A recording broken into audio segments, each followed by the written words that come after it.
Do you want to know how you can log into your Imagen AI account? If yes, then this video is for you. Hello and welcome to AI Basics. It's your host back again with yet another interesting tutorial video. In this video, I'm going to teach you how you can sign in or sign up for Imagen AI account. Go ahead and open Chrome or Edge browser on your PC, go to the Google search bar and then search for Imagen AI login.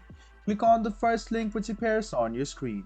It will take you to the official page of Imagen.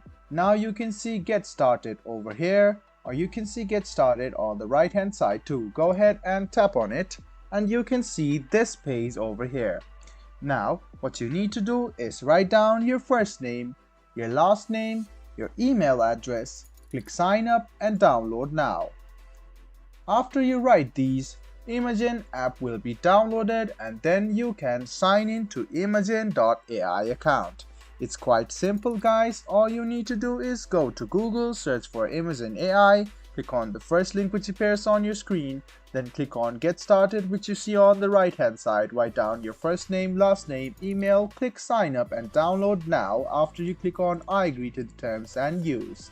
I hope this video about how you can log into your Imagen AI was helpful for you. If you still have any kind of confusion, please do mention us on the comment section down below. Like the video, subscribe to the channel and do hit the bell button for more. Hope to see you in the next video as well. Until then, goodbye, take care and make sure you enjoy.